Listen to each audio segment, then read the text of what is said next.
दूसरा आता है बालों का स्तूप युक्त क्षेत्र। राजस्थान में सबसे अधिक बालों का स्तूप जैसलमेर जिले में पाए जाते हैं। राजस्थान में सबसे अधिक बालों का स्तूप जैसलमेर जिले में पाए जाते हैं, लेकिन राजस्थान में सभी प्रकार के बालों का स्तूप जोधपुर जिले में पाए जाते हैं। अब सभी प्रकार, तो प्रकार कौन कौन से हैं, चलिए इनको भी हम देख लेते हैं।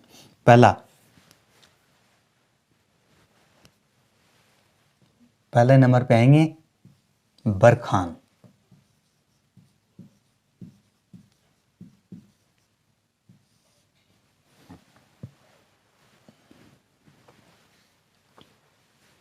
बरखान और बिरखा, यानी पश्चिमी राजस्थान में जो वर्षा होती है उसको बिरखा बोलते हैं, और बरखान जो अर्धचंद्राकार मिट्टी के टीले होते हैं उनको बरखान बोला जाता है।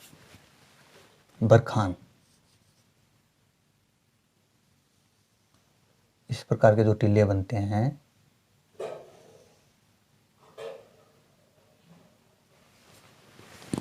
इनको बरखान बोला जाता है। बरखान सबसे अधिक चूरू जिले में होते हैं। बरखान सबसे ज़्यादा चूरू जिले में पाए जाते हैं। बरखान सबसे ज़्यादा चूरू जिले में पाए जाते हैं। राजस्थान में मरुस्थल के विस्तार में सबसे अधिक योगदान बरखान मिट्टी के टीलों का है, क्योंकि ये अपने जगह को स्थानांतरित करते रहते हैं, बदलते रहते हैं। हवा के माध्यम से ये जल्दी एक जगह से दूसरी जगह चले जाते हैं। दूसरा, ये बरखान मिट्टी के टीले होते हैं। जैसलमेर जिले में इनका जो सामने का क्षेत्र बचता है इसमें एक मिट्टी की दीवार खींच दी जाती है, मिट्टी बना दी जाती है। फिर इनमें वर्षा का जल इकट्ठा हो जाता है। उस वर्षा के जल को ये रब्बी के फसल में काम में लेते हैं, खासतौर से जैसलमेर जिले में, जिसको खड़ीन बोला जाता है। खड़ीन, इस प्रकार से खड़ीन का निर्माण कर लिया जाता है। दूसरे नंबर पे आते हैं अनुप्रस्थ। अनुप्रस्थ,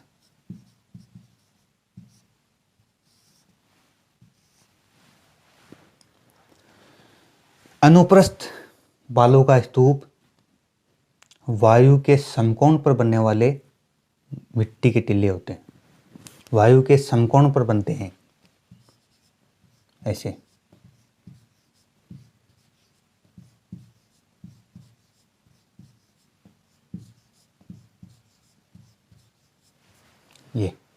ये समकोण पर बने हैं इस प्रकार से। अनुप्रस्थ प्रकार के बालों का स्तूप सबसे अधिक बाड़मेर जिले में पाए जाते हैं। सबसे अधिक किस जिले में पाए जाते हैं? बाड़मेर में।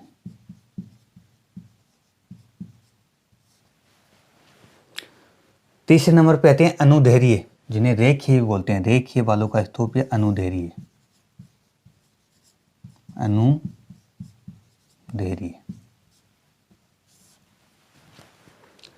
अनुदैर्घ्य या रेखीय प्रकार के बालों का स्तूप हवा के समानांतर बनते हैं। इनसे एक सीढ़ी जैसा निर्माण हो जाता है, ऐसे बनते हैं। अब हवा इधर से आ रही है, देखो ये समानांतर बनेंगे बिल्कुल। इस प्रकार से अनुदैर्घ्य बनते हैं। अनुदैर्घ्य सबसे अधिक जैसलमेर जिले में पाए जाते हैं। सबसे अधिक जैसलमेर जिले में पाए जाते हैं।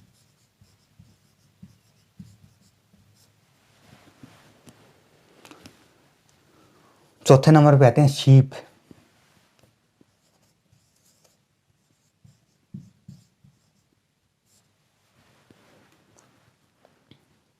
जो अर्धचंद्राकार बालों का स्तूप होते हैं बरखान, इनके विपरीत दिशा में जब हवा चलती है तो इनकी एक हिस्से को हवा के द्वारा काट दिया जाता है, जिनको शीप बोला जाता है। मान लीजिए ये अर्धचंद्राकार बालों का स्तूप है और हवा जब इधर से चलेगी, इधर से, तो इसका एक हिस्सा वो कट जाएगा। चाहे ये हिस्सा कट जाओ, चाहे ये हिस्सा कट जाओ, या फिर बीच का हिस्सा जैसे कट जाएगा ऐसे। तो ये दो अलग अलग मिट्टी के टीले बन गए, अलग दो ऐसे। इनको बोला जाता है शीप ऐसे। अब यदि शीप बन, ये देखो इसमें क्या है, ये बिल्कुल हवा के समानांतर बनी है, ये हवा के समानांतर बने हैं, तो हवा के समानांतर बने हैं तो ये किसके अंतर्गत आएंगे, अनुदैर्ध्य के अंतर्गत। शीप को अनुदैर्ध्य के अंतर्गत शामिल किया जाता है, जबकि बरखान आएंगे वो अनुप्रस्थ के अंतर्गत आएंगे। 5वें नंबर पे पैराबोलिक बालों का स्तूप।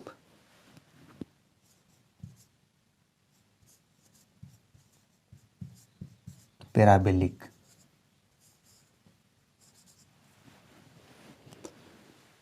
पैराबोलिक बालों का स्तूप राजस्थान के सभी जिलों में पाए जाते हैं और इनकी आकृति बरखान के बिल्कुल विपरीत होती है। जैसे हेयर पिन होती है बालों में लगाने वाली, उस जैसी आकृति ये ले लेते हैं लगभग।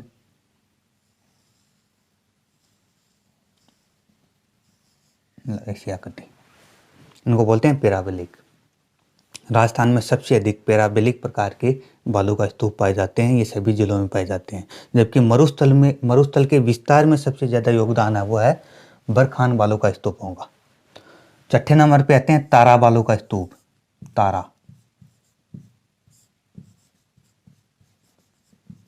यानी ऐसा बालों का स्तूप जिसमें 3 या 3 से अधिक भुजाएं हो, उसको तारा बालों का स्तूप कहते हैं। जैसे 1 भुजा हो गई, 2 भुजा हो गई, 3, ये तारा बालों का स्तूप है। तारे जैसी आकृति बन जाती है इसमें। तो इस प्रकार से ये 6 प्रमुख बालों का स्तूपों के प्रकार हैं। इसके अलावा 7वें नंबर पे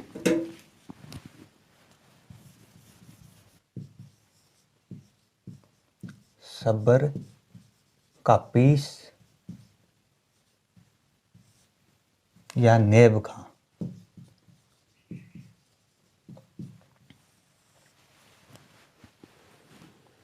पश्चिमी राजस्थान में जब हवा चलती है तो वनस्पति में मिट्टी उलझ के छोटे छोटे टिल्ले बन जाते हैं, उनको सब्र का पीस या नेब का कहा जाता है।